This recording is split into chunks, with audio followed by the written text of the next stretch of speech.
What's up, Tan and J-Man Show Nation? This is Tanner Lee, one half of the Tan and J-Man Show. And on behalf of myself and my co-host, Josh the J-Man Munt, we want to thank you for listening to our podcast. While you're at it, on whatever platform you're listening on, please hit that subscribe button. And if it happens to be on Apple Podcasts, please give us a rating and review. That really helps us out. If you're interested in watching our show is recorded live every Monday from 6:30 p.m. to 7:30 p.m. Eastern Standard Time. You can catch that on the ISC Sports Network, on the free ISC Sports Network app, on the ISC Sports Network Facebook page, and their Twitter page. While you're at it, on the social media channels, please give us a like on our Facebook page. Please give us a follow on our Twitter and Instagram page at Tan and J-Man Show. And if you want to support our podcast and look great doing so, we have a merchandise store. You can go to any of our social media pages, click the link, click Tan and J-Man Show store, and you'll find whatever you're looking for. Short sleeve t-shirts, long sleeve t-shirts, coffee mugs, you name it, we got it. So thanks again for supporting the podcast. Now sit back, relax, and here comes another exciting brand new episode of the Tan and J-Man Show. It's Monday night. It's 6:30. You know what that means. Another brand new episode of the Tan and J-Man Show, episode 235 to be exact. I'm Tanner Lee with my co-host Josh the J-Man Month. It's rainy outside. It's a little chilly, but it's going to be warm down here with a bunch of hot takes and topics tonight. Yes, sir. How you doing, J-Man? Pretty good. Not too shabby. Cubs are game back? Is that it? Yeah. No. That's what my uncle told me tonight. Maybe he was lying. He said a game. He said a game tonight. I believed him. They're 3 games back. I took his word for it, so he lied. I was going to say, there's no way they're only Straight a up game lied back. to me. Straight up They're lied. a game back of the Brewers. Well, half game back of the Cincinnati Reds. But they've had worse weeks. They've had better, and they've had better weeks. But yeah, can't complain on the road, Yep. Whatever. Yep. Want to hear some Birdie Bogey? We're just going to get right into the Birdie Bogey. Sure. NBA question for you. Oh, awesome. This is just because you wanted to be tied up. I know how you are. I give you a softball question last week. So. I would think you would be able to get this one. Oh, I've heard that many times. And M.A. Duncan. Big fan. Will be inducted into the Hall of Fame. This was today, but he was. Was it yesterday or Saturday? Saturday. Duncan and one other player are the only players in NBA history with 25,000 points, 15,000 rebounds, and 3,000 blocks in their career. Who was that other player? I need all show to think about this one. I think you have an okay shot to get this one. He is the second player in NBA history to win an NBA title in 3 different decades. You want to just have a random guess right now at that one? Because that's not Can you repeat that one? Sorry. Duncan is also the second player in NBA history to win an NBA title in 3 different decades. Can you name the other player to have done this? NBA title in 3 different decades. Mm-hmm. 90s, 2000, 2010. Yeah. This guy was a role player. Yeah. Wasn't a superstar. Robert Horry? It's a really good guess. I figured you were going to guess that. John Sally. Yeah. Yep. But Birdie Bogey is brought to you by Noble Gnome LLC for fresh, locally grown, nutrient-dense produce from Bryce and Katie Romine of Mentone, Indiana. Like them on Facebook, follow them on Instagram, and check out their website, noblegnomellc.com. I'm sure they were probably, are they doing the... They're over in the Kosciuszko County Farmers Markets on Saturday mornings. Now, are they in Rochester's or just Kosciuszko's for the time? Just Kosciuszko right now. They are selling flowers as well. Nice. I got a picture right here on the screen for all of our viewers. That's their greenhouse that they got flowers I need to go out there and check that place out. The greenhouse is really cool, really warm inside, and it was a little chilly out the other day, so I felt good in there. Nice and toasty. All different types of flowers they got, so they are selling those as well. So not just veggies this year, also flowers. Get your dad some flowers on Father's Day. That's a good idea. That's something I've never got them before. That's something I don't think I'll ever get my dad, to be honest. Yeah, me too. Get some hydrangeas. Nice one. Thank you. Good pull. I'm surprised you know what a hydrangea is. I have a girlfriend now, so that's the only reason why. Classic. Yep. All right. What are we kicking off with tonight? Does not matter to me. How about baseball? That's fine. Because I need to share this on the socials and take it away, J-Man. Yeah, Cubs had an up and down week, went 2-3, only had 5 games this week. Kind of was nice, though, to kind of get healthy again. Nico Horner came back from the injured list on Friday, as did Jake Arrieta. Ian Happ's back from the injured list, so hopefully they can start getting healthy and try to get on some sort of roll. This time last week, they'd won 5 out of their last 6. Then they lose 3 in a row. It's kind of how I think this season's going to go for them. You're high one week, the next week you're down. They're just a mediocre team, right at 500. I think is where they'll end up. They're 19-20 right now. But they're playing a mediocre division. Playing in a mediocre division, which helps immensely if they were in a division like, the AL East, for example. The AL Central, I think the White Sox are going to end up running away with that. The AL, really any other division besides the NL East, Cubs would be in some trouble right now. But the bats have really turned it on. They struggled terribly in Cleveland against, obviously, Shane Bieber, reigning AL Cy Young Award winner. They actually hit him pretty well, I thought. Problem was they didn't score many runs. They were 2 for 27 with runners in scoring position in that 2-game series. Not great, J-Man. Not great, Bob. They had runners all over the place and could not score runs. Lost in extra innings on Wednesday. So that was quite disappointing. And I think last week I said, going into their series in Detroit, that it'd be real ugly if they lost 2 of 3. They found a way to win 2 of 3. Words are hard. Words are hard today. But should have swept them. Bullpen, really pitching staff as a whole was just horrendous on Saturday. Trevor Williams, who they signed instead of a guy like John Lester, he's been brutal. I'm going to go look up his numbers right now. His first 3 starts, he looked pretty good. ERA right around 4. That's a solid 5th starter guy. Now his ERA is sitting there at 6.27 in 8 starts. He's given up 12 earned runs over his last 8 innings. That's not going to get it done. We're getting to a point in the season where he's got to start getting people out or he's in real danger of getting DFA'd, designated for assignment. And hopefully that's sooner rather than later because I'm sick of watching him out there throwing meatballs to bad teams like the Tigers and Pirates. Your Twitter has told me that. J-Man's not a Trevor Williams fan. I loved when the Cubs would face him when he was in Pittsburgh because Cubs would just light him up. It was an easy win. And now, unfortunately, it's an easy win for the opponents because he's on the Cubs roster. And, it was a cool story early because his dad and him grew up a huge Cubs fan. And so now he gets to pitch at Wrigley Field for the Cubs. His dad gets to go to every game in Wrigley Field. It seems like he's there. It's not going well. And I just don't think it will continue. I do think it will continue to go poorly. It won't go well at all. Won't get better. Yeah. Will not get better. But Kyle Hendricks was fantastic yesterday. Through 8 innings, gave up 1 run. He's always a slow starter to start the year, especially in the cold weather, because, when he's throwing 86 to 88 miles an hour, it's all about feel. He needs good command for that to work. And throughout his career, he struggled in April. People freak out, and then he goes on a roll, and next thing you know, his ERA is right around 3.10 at the end of the year. Not worried about him. Jake Arrieta was good as well on Friday. It's nice to have him back and kind of stabilize that rotation. Zach Davies has been better. I think Adbert Alzolay, though, has been their most consistent starter this season. He has really good stuff. He has what StatCast ranks as the 3rd best slider in all of baseball. Who's the best? I think Garrett Cole was the best. That makes sense. He was either 1 or 2. I'm not sure. I think Shane Bieber might actually be number 2. But Alzolay's getting swing and misses. He's striking out 10 guys per 9 innings. He's not walking guys. He has been kind of bit by the home run ball a little bit.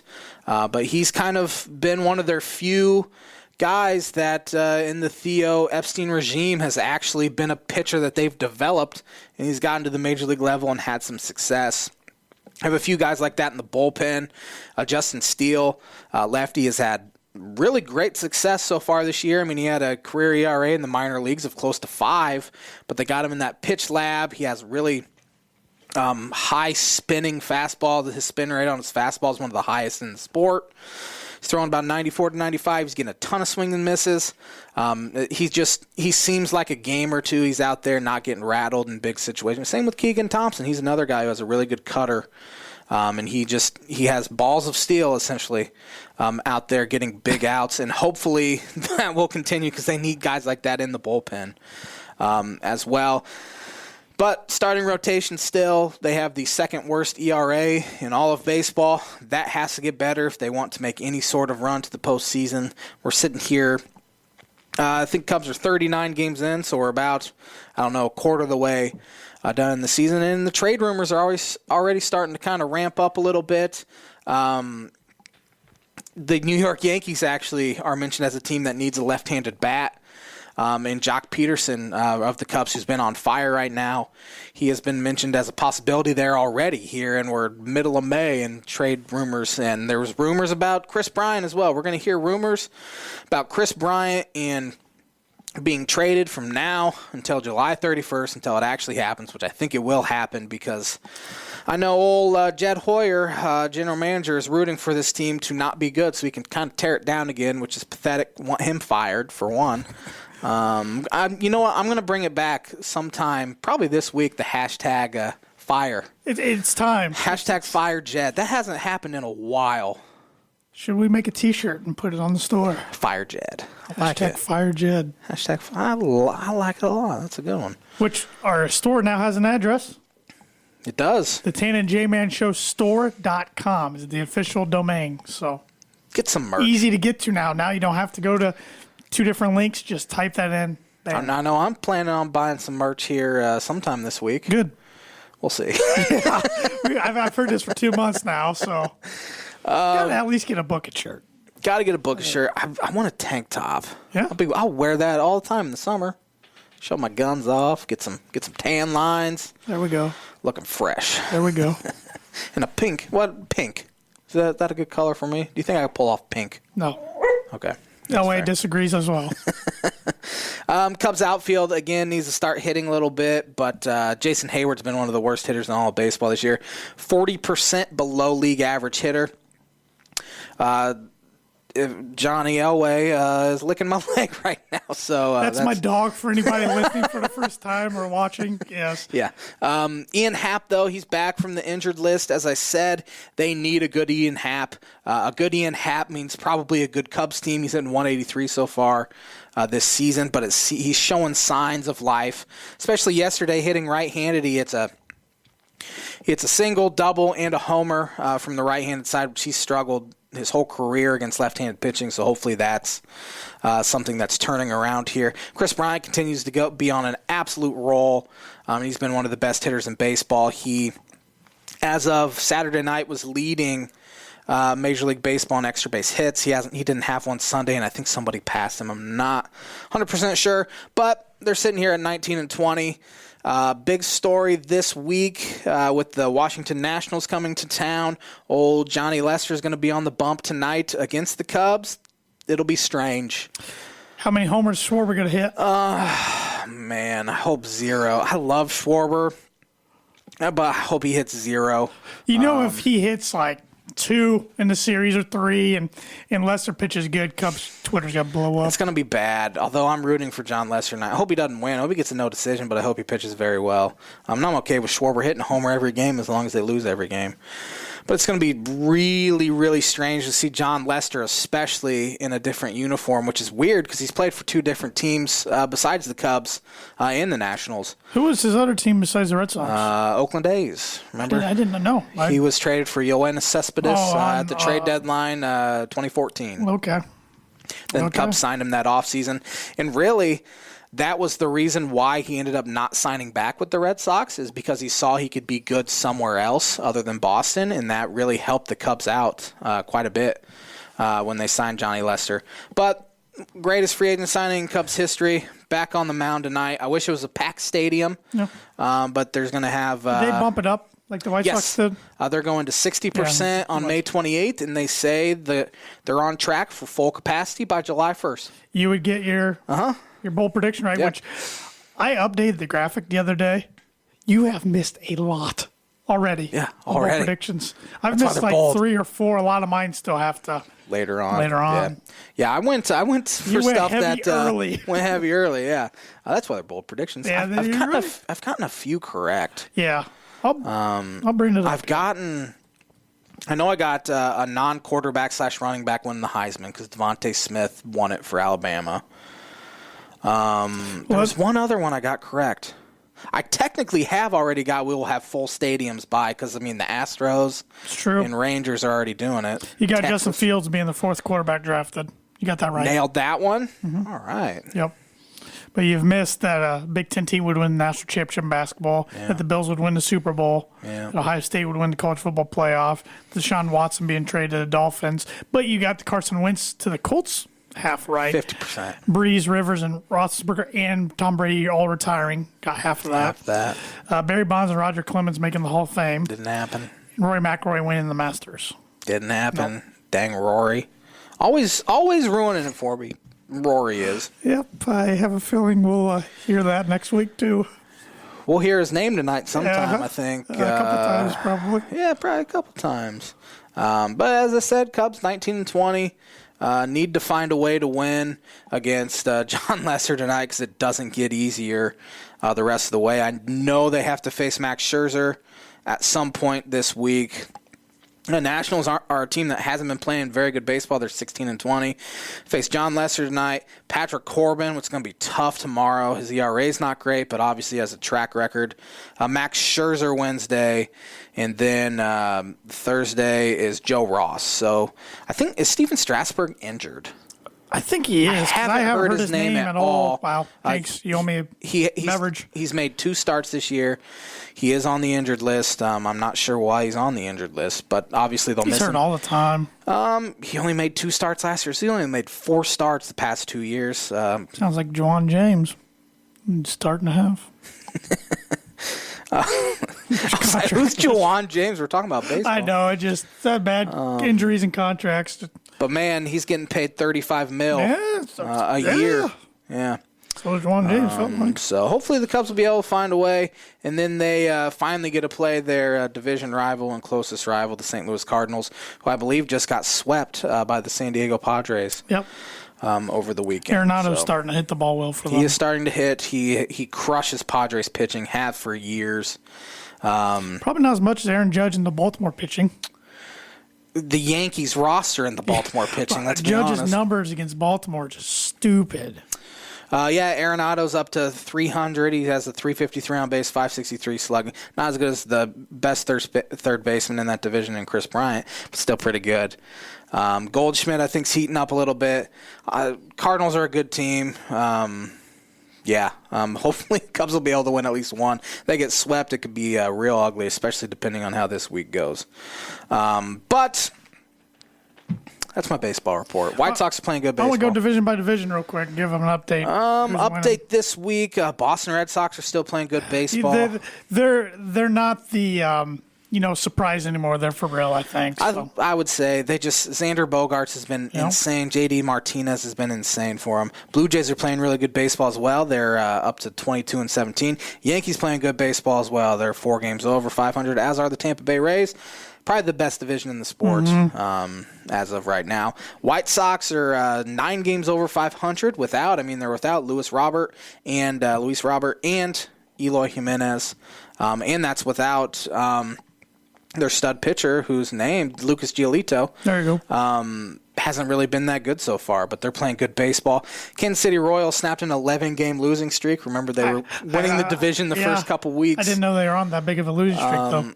They were, and then they won, I think, the first game of a doubleheader on Friday, and then now they're on a 2-game losing streak again. Oakland A's continue to play well. Houston Astros playing well. Seattle Mariners are a team that we should start paying attention to. Top prospect, one of the top prospects in the game, Jared Kelenic. He made his Major League debut this past weekend.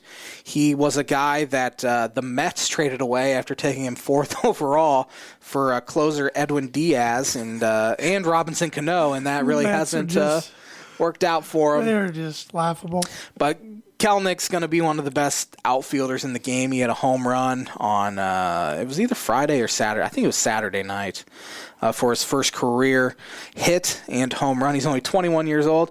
And they call up their top pitching prospect, Logan Gilbert, and he pitched pretty well on Friday night. So the Mariners are going to be a team sometime. We've been saying that for years as well, that they're going to be the surprise team. Yeah. But maybe next year will be. And maybe, who knows, maybe they play well enough to stay in it. They're one game over 500 right now. Mets are 18-16 in the NL East, and they're winning it. That division has been porous so far. It's pretty disappointing. Very disappointing. Braves are 2 games under 500. I still think Braves are the best team in that division. They need to start going a little bit, get it going. though. Well, yeah, they're almost to the end of May. Pitching just hasn't been very good for the Braves. Their ERA is 4.65 as a squad, which is 12th in the National League. They have 2 really good starters, but their best starter today, Huascar and Noah. I butchered that name real bad. He broke his hand yesterday because he got taken out of the game and he punched the. When are pitchers going to learn not to punch things? He punched. I think he punched. Was it the water cooler? I think it was the bench. I didn't see it, but he broke his hand. He's going to be out a while. This guy has a 3.02 ERA. He struck out 50 guys in 44 innings. He has 2 home runs as well. He's the best hitting pitcher in baseball so far. If you fall down 6 for 17 with 2 homers. If you fall down some steps and land in a trash can and break your hand, that's one thing. But if you just straight up punch something, come on, man. Yeah, it seems like they would have learned from Kevin Brown, who was notorious for that. That was a name from the past. Yeah, it was. That's a poll. I'm proud of that one. Then in the National League West, Padres are playing better baseball, but they have so many guys on the COVID list, including Fernando Tatis, Eric Hosmer, Will Myers, a few other guys. So they're playing with these scrubs, yet they just swept the St. Louis Cardinals, and they're only a half game back. The Giants are still winning that division, although I think they lost 2 or 3 to the Pirates over the weekend. Dodgers are sitting there at 4 games over 500. I'm going to look up, see if I got my book it correct. I think I said they would not lose a game over that week. And they, so close. They lost yesterday by 1. Crap. Oh, well. I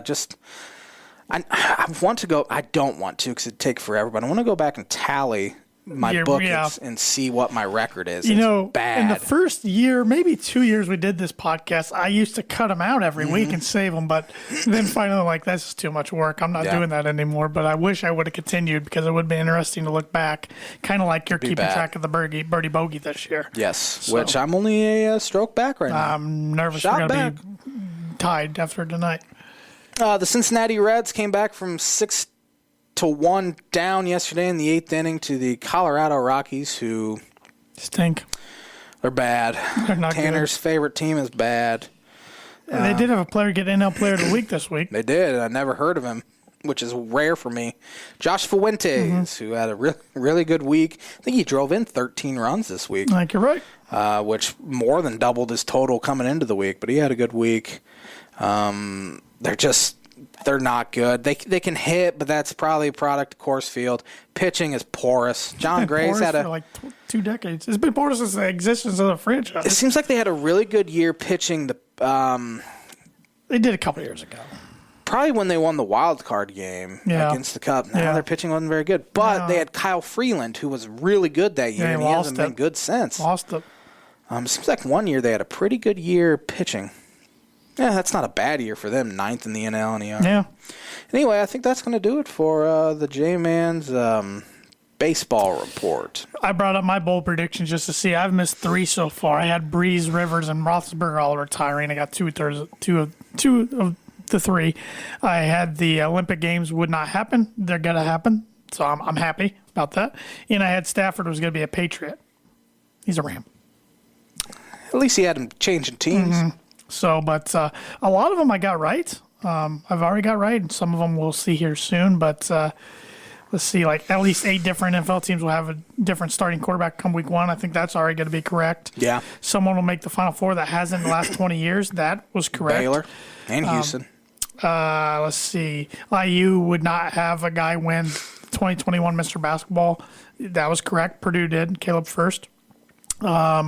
Kansas Jayhawks would not win the Big 12 regular season title. They didn't. Duke Blue Devils would not make the tournament. They didn't. And 2 non-power 5 conference teams make the Final Four. And we saw that in Gonzaga and Houston. Yours weren't as bold as mine. But I still got a couple. I almost had we would see someone throw the first perfect game since 2012.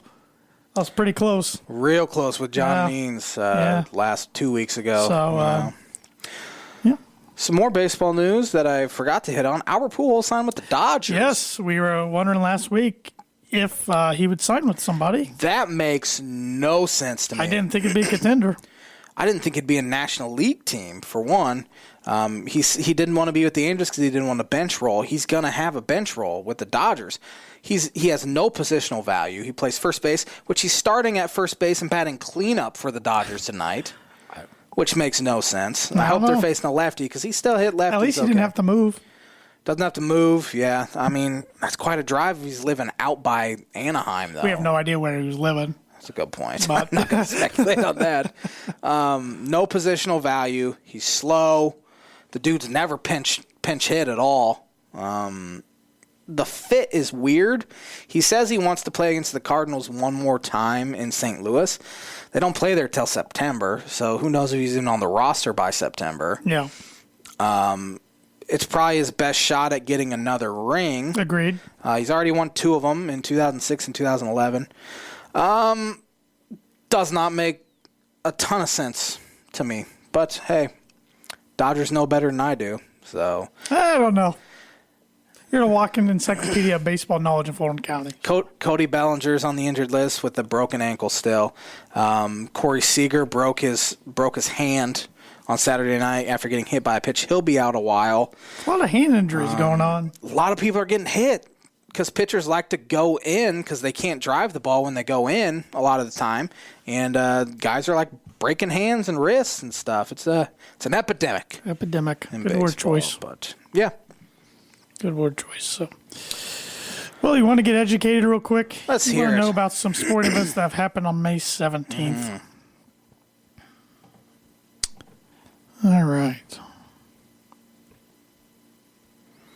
Let's see here. The first Kentucky Derby was held on this day in 1875. Who won? Oliver Lewis aboard, no idea. Won in 2 minutes, 37 seconds. Oliver Lewis aboard?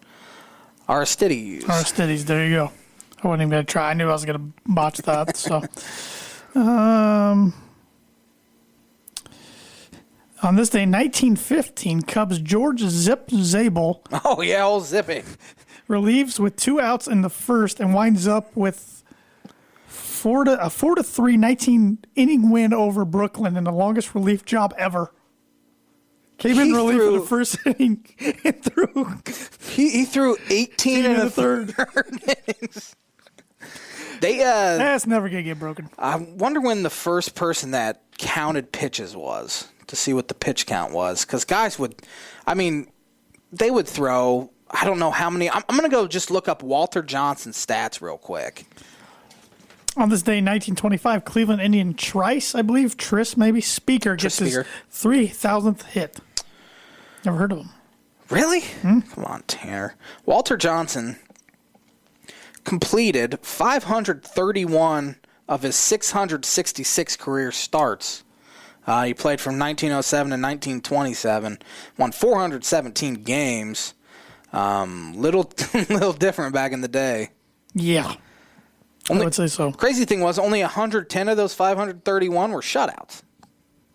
They were just throwing 300 pitches a game and arms get fall eventually. They were throwing 74 miles an hour. On it. On this day, 1939, the first televised baseball game was broadcast on NBC with Princeton defeated Columbia by a score of 2-1. That's cool. Ivy League ball. On this day, in 1953, the Yankees and the Browns used a record 41 players in a game. On this day, 1959, Sam Snead set a PGA record for 36 holes of 122. I assume that's still a record. That's like going 61-61. Yes. Yeah. That's 2 really solid rounds. I mean, that's a course really record at most courses. On this day, 1970, Hank Aaron became the 9th player to get to 3,000 career hits. Not too shabby. On this day, 1973, Joe Ferguson hit the Dodgers' 6,000th home run in franchise history. Old Joey. On this day in 1979, the Phillies beat the Cubs by a score of 23-22 on 50 hits with 11 homers. Yeah, that is one of the most famous games in Cubs history. They played on Marquee Network quite a bit, and it's a game the Cubs lost because it was so legendary. Wind was blowing out like 40 miles an hour. You just hit a fly ball, and it had a real good chance to go.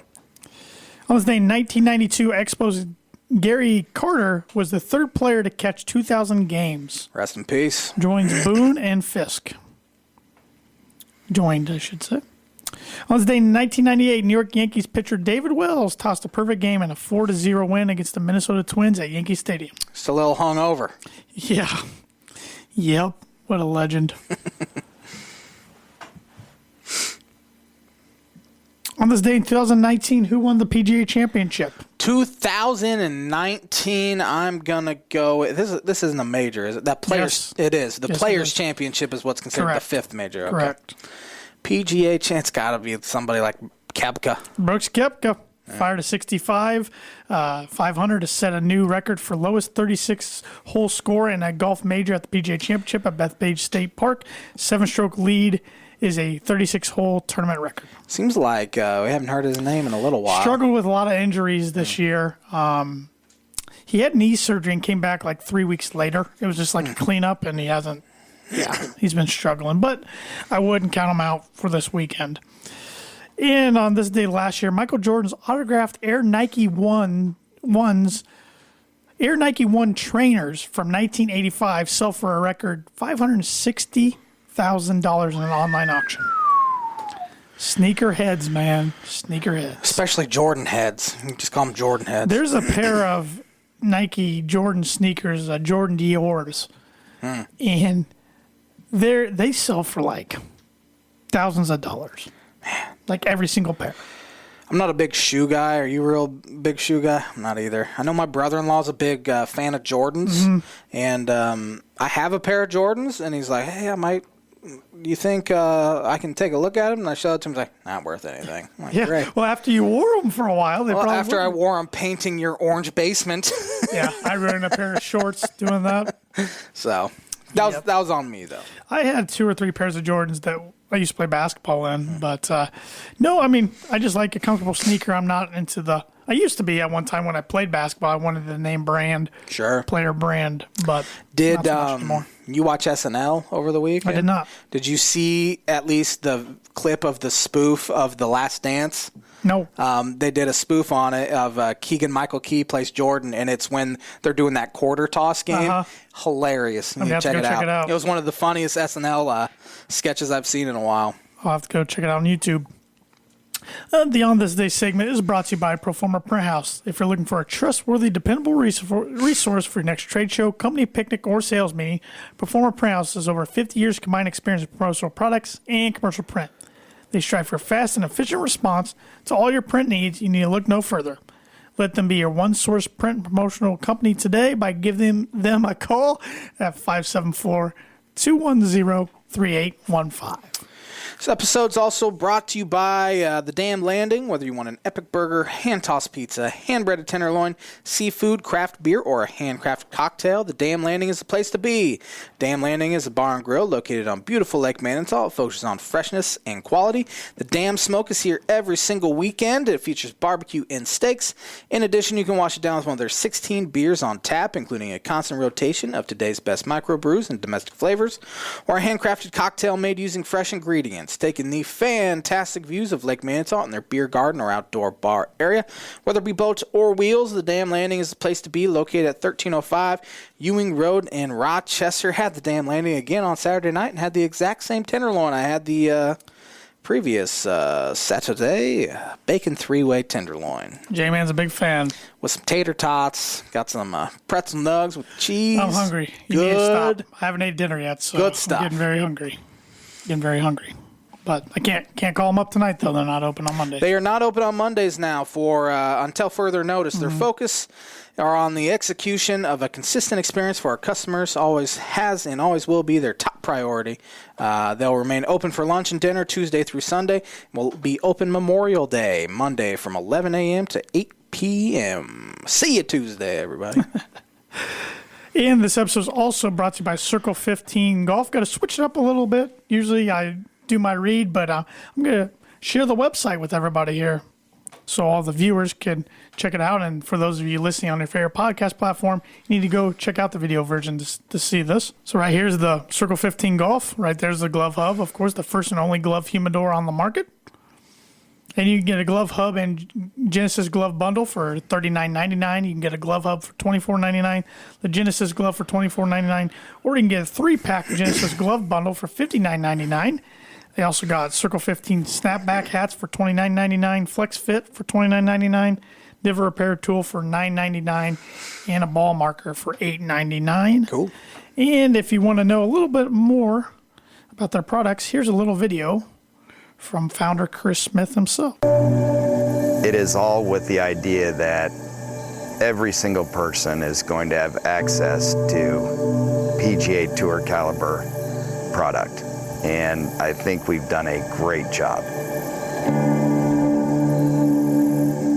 Hands down, the best golf school in the North was Ohio State. I couldn't have had a better college experience. And still to this day, when I think about Ohio State, I'm incredibly proud. I'm incredibly glad that I went there. And it's a place that was perfect for me and a place that I loved being at. The transition from top-level college golf to PGA Tour golf seems like it's a quick step. It is a huge leap. I started playing good, and next thing you know, I had some good finishes, and then I win. And they had just that year in 1997, they had just started this whole concept of this battlefield promotion because they felt like if you could win 3 times on the Nike Tour, then you should go immediately to the PGA Tour. And I remember battling the emotions walking up to the green and all the sacrifices and all the things you dream of. It was just all coming in.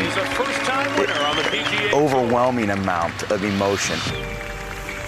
Circle 15 Golf. It's been a dream of mine for 11 and a half years, and this has been a fun project for me because the team is always looking to innovate. We're always looking to get better. We're always looking to see, okay, what is the next thing that we're going to do to this, or what is the next product that we're going to come up with? And we've come up with some really cool, innovative products that are top of the line tour quality.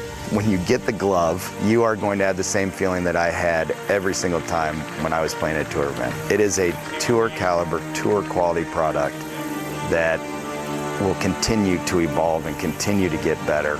I would love to be able to bring that to everybody. 47 years of golf. Started on a 9-hole, 3,000-yard public golf course. 23 years on the PGA Tour. Limited events at this point on the PGA Tour. Back to playing on a public golf course. My life has come full circle, and this is Circle 15 Golf.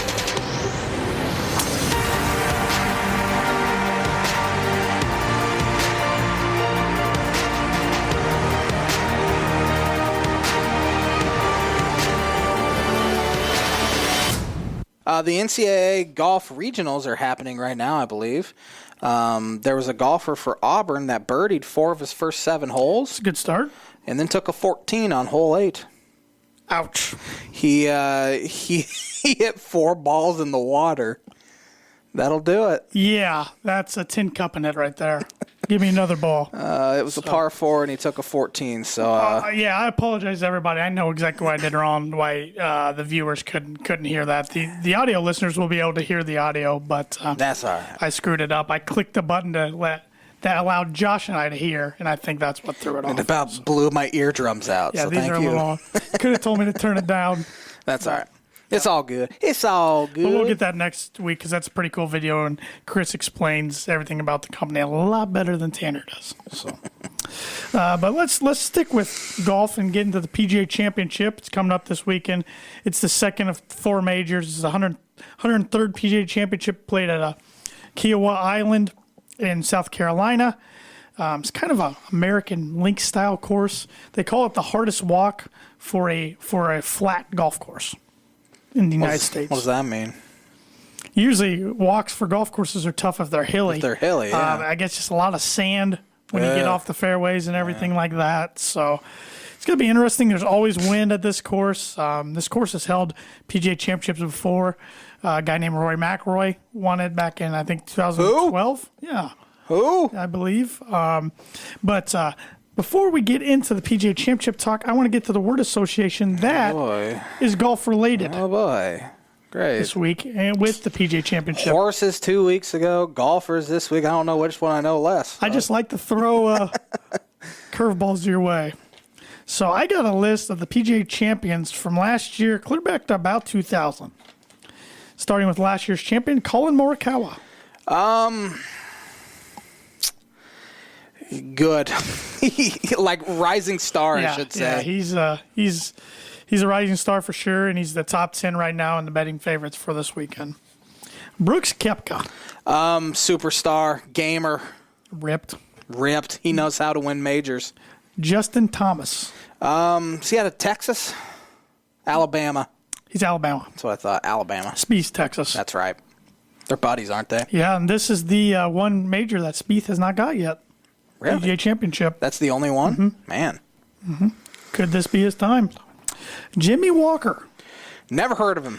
That's the thing about the PGA Championship, I feel like, is the one major out of the four that a lot of kind of no-names, I won't call Jimmy Walker a no-name, but a lot of the non-casual golf fans wouldn't have heard of a lot of these winners. It just seems like sometimes guys might win 2 events of their whole career, and one of them might be a PGA Championship. Yeah. I don't know why that is. It just happens. Jimmy Walker's a good player. He's kind of fallen down in the last few years. He got diagnosed with Lyme disease a couple years ago, so his game hasn't really been the same since. Jason Day. Australian. Yes. Vertigo was the Vertigo, one, another guy. He's a lot of back issues. Yeah. Have caused his game to kind of go downhill. He was a superstar there for like a 3 to 4 year stretch. He was always getting top 5s. And Rory McIlroy. Book it. Yeah. Jason Duffner. That picture of him sitting. Duffnering. Was he at like a school or something? I think it was. I don't know. He was sitting there looking like a little kid, though. I mean, Duffner, that was a guy. Back then, he was kind of turned into a star of the game, and he hasn't had too many wins since. I think he's only had 5 or 6 for his career. Another guy just like that, a guy who actually beat Duffner in a playoff to win this, Keegan Bradley.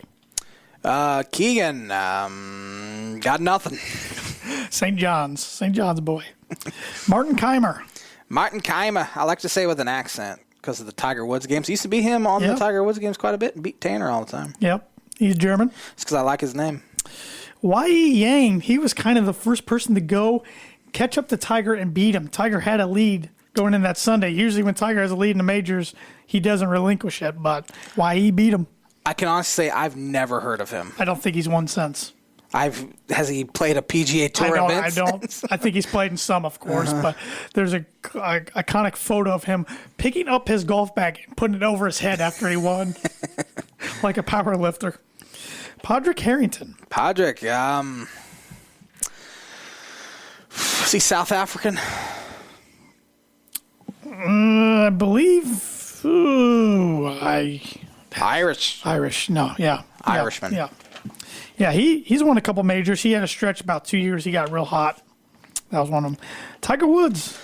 Eldrick, the GOAT. It's been since 07, since he won. Phil Mickelson. Lefty. Got it. He's not like actually left-handed, though, is he? He just golfs left-handed? He just golfs left. He does about everything right-handed. Vijay Singh. Man, he was a star back in the day, too, wasn't he? Yeah, he was number 1 in the world at the time. But now he's on the senior tour pretty much. You don't hear his name. That video of him watching Bryson on the range, was that before the Masters? Yeah, he was in amazement. Yeah. Sean McKeel. Nothing. Yeah. I have nothing for that guy. He went to Indiana University. Oh. Yep. I think told you that. That's either his only PGA Tour win or one of 2. That was a major. Rich Beam. Beamy and Scotty. He said, "No, I'm telling you, this happens." And then David Toms. David Toms, huh? Man, is he the one that was like really good back in like the late 90s and then was terrible? David Duval. That? David Duval had something. No? David Toms was on a Tiger Woods game back before. I don't know if it was PS1 or PS2. I want to say PS2. I remember playing Tiger Woods. I think it was like 97 or 98 on PC when I was like 8 years old. He signed a deal again with EA Sports. Nope. Wasn't he? No, it wasn't EA Sports. It was because EA Sports has their own golf game. Yeah. It's PGA Tour, but he signed a deal. 2K, maybe? Yep. 2K. So exclusive deal with 2K. Now there's going to be 2 golf games. I hope it's better than the last one EA Sports put out. I'm not a fan of this past one. The EA Sports one was not good at all. No. They've ruined it. I did not like it. They've ruined it. The Rory games were pretty good. They weren't bad. But I missed the Tiger games. Yep. But here are some of my favorites to win the PGA Championship, or I should say Vegas favorites / mine. Vegas has Rory number 1. I mean, he is on. He just won a tournament 2 weeks ago. He's won here in the past. He hadn't won a major since 2014, which was a PGA Championship. He's won 2 PGA Championships in his career, so he's probably due. Jordan Spieth up there towards the top. The betting favorites was Bryson DeChambeau, Justin Thomas, John Rahm, Dustin Johnson, Victor Hovland, Daniel Berger, Xander Schauffele, Colin Morikawa, Patrick Reed, Patrick Cantlay, Tony Finau, Brooks Koepka, Cameron Smith. That kind of rounds out the top 15. So, J-Man, I don't even think I need to ask, but who are you picking? This will be the J-Man's Book It prediction of the week. Rory will absolutely win this one. No doubt in my mind that he wins this one this weekend. No doubt. Book it.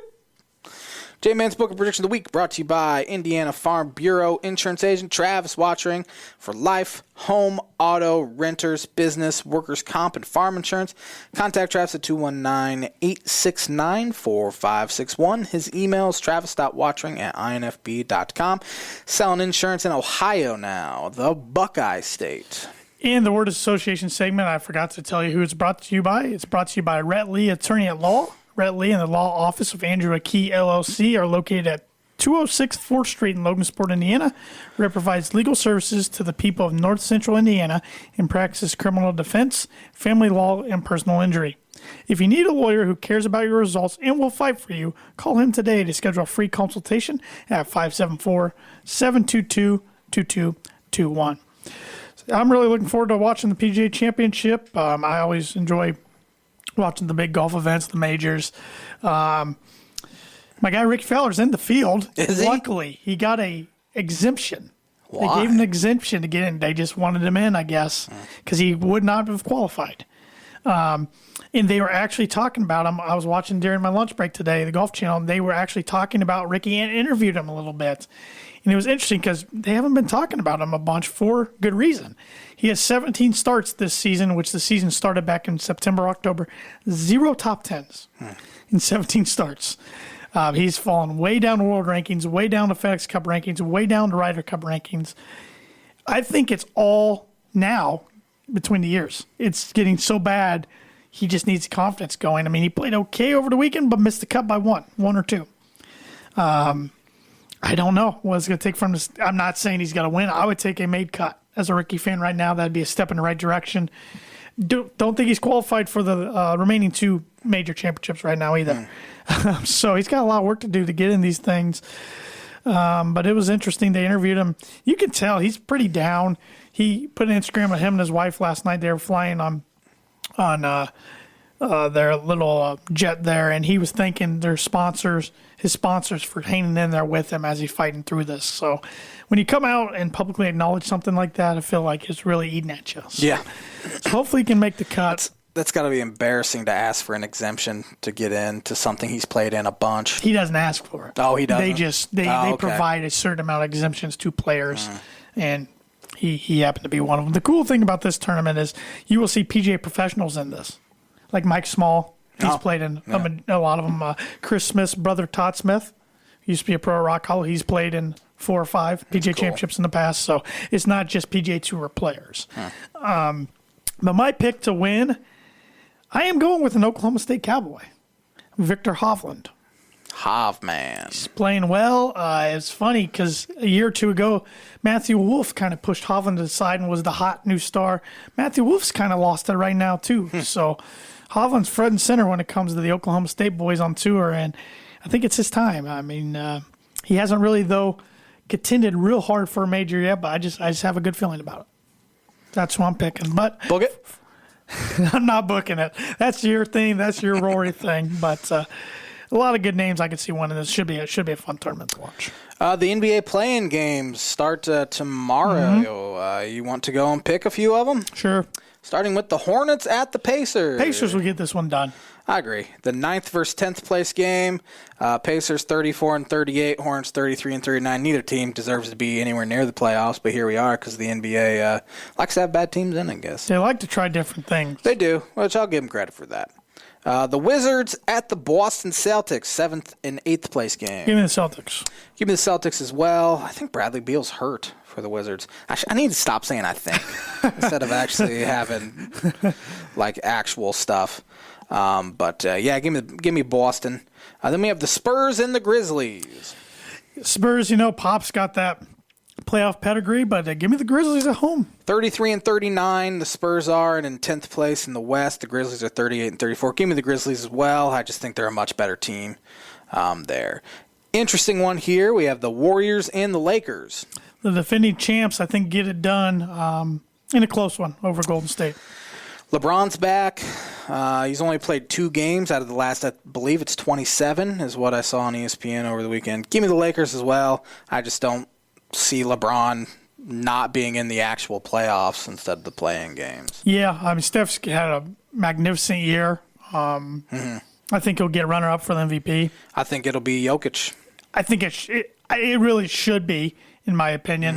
But a lot of the national talking heads are trying to get it towards Steph. I watched SportsCenter for the first time in years on Saturday, and the guy said NBA MVP favorite Nikola Jokic. Should be. I mean, he's had a great season for the 3rd seed in the West. So. Unfortunately, the media has a lot of pull here, and they love Steph. But who's your pick to win the NBA Finals? Or who's your finals matchup, and who's your pick to win it? I really want the Utah Jazz to win it. Yeah. Something about the Utah Jazz. I've liked them ever since Darren Williams was there.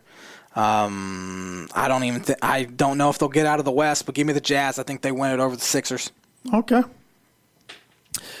I need somebody who's never won it to win it to make my bold prediction correct.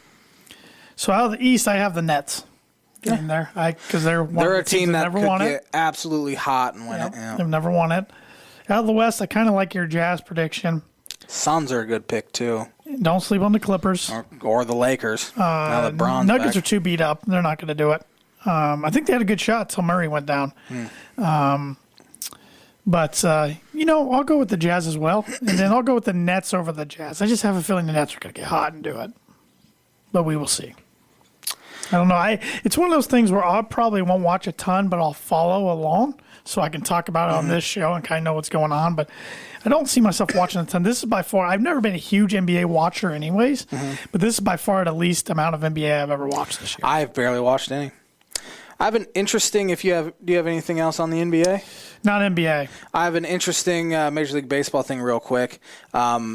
The Dodgers lineup tonight, they said they have where each member of tonight's Dodgers starting lineup was the last time Albert Pujols played for a team other than the Angels, which was 2011 with the Cardinals. Mookie Betts was in rookie ball. Justin Turner was on the Mets. Max Muncy in college.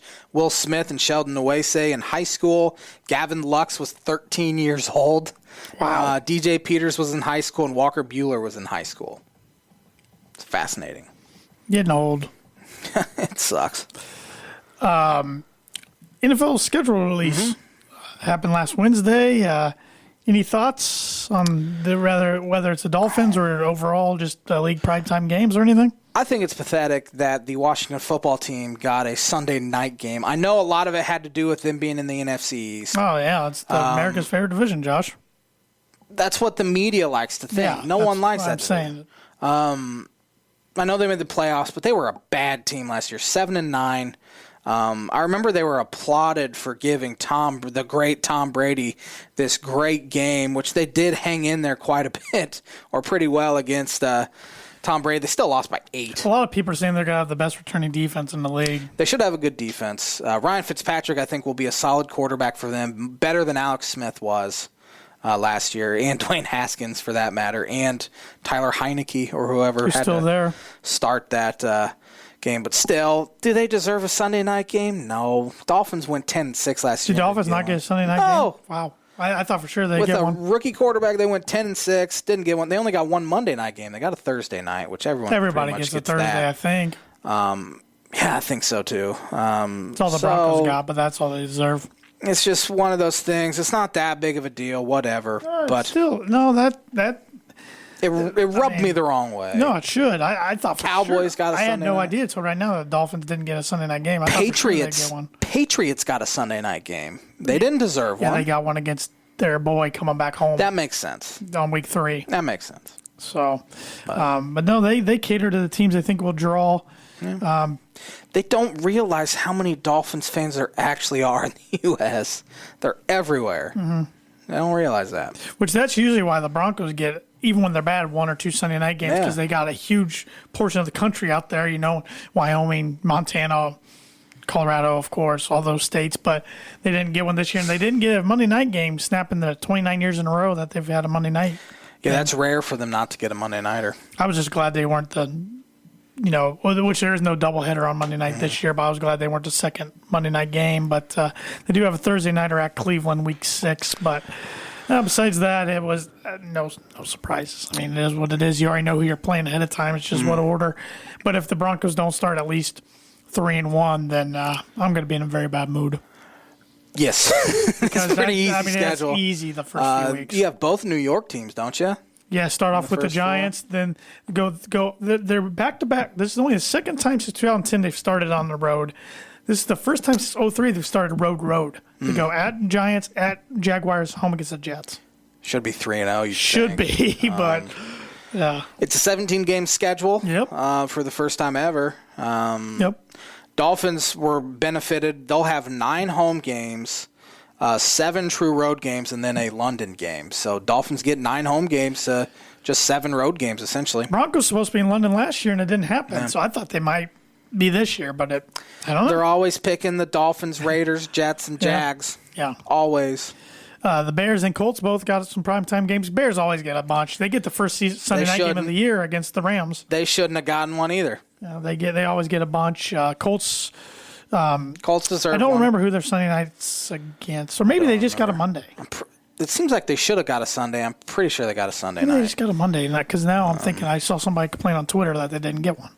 No, I don't. That's why I shouldn't say things off the top of my head. I'll just go through the Sunday Night Football schedule real quick. We got about 3 minutes, but you can fly through it. I'm bringing it up here. We have Cowboys, Bucks, Bears, Rams, Chiefs, Ravens, Packers, Niners, Bucks, Patriots, Bills, Chiefs, Seahawks, Steelers, Colts, 49ers. There it is. Cowboys, Vikings, Titans, Rams, Chiefs, Raiders got one over the Dolphins. It's the Vegas effect. Steelers, Chargers got one over the Dolphins. That one makes no sense. Bills, Saints, Browns, Ravens, Niners, Seahawks, Bears, Packers, Saints, Bucks, football team, Cowboys. Cowboys got how many? For the love of God. They probably got their max primetime games you can Vikings got one. Vikings got one. Well, good thing about the later ones, they can be flexed. That's a good point. Yeah. So from week 5 on, is that true? That seems really early, but maybe they changed it. There's not a guide for what the asterisk. Yeah, the asterisk means subject to flex scheduling. So starting week 5, they can start flexing games out. Which I thought I read something in the near future. They're gonna put something where they can flex Monday night games, which would be very difficult. That. You'd have to do it 2 weeks in advance. I like it though. Yeah. You want to hear Birdie Bogey? Yeah, because I honest to God forgot what it was. Tim Duncan is just one of 2 players in NBA history to have 25,000 points, 15,000 rebounds, and 3,000 career blocks in their career. Who was that other player? Oh, I have 3 guys that come to mind. Kareem Abdul-Jabbar. Lou Alcindor is who we're looking for. I'm sorry. Oh, come on. Come on. You got it correct there, T-Dog. You pulled one out of a hat. I was thinking him, Wilt, Shaq. Yeah, Wilt. See, if we have so many Wilt questions, where I think you would have been safe not choosing Wilt this year. But yes, Lou Alcindor, Kareem Abdul-Jabbar is the person. Good deal. Good deal. Job. Wrap us up there, J-Man. Thanks for watching the Tan and J-Man Show live on the ISC Sports Network. We'll be back at it next Monday. Same time, same channel. Have a great week, everybody.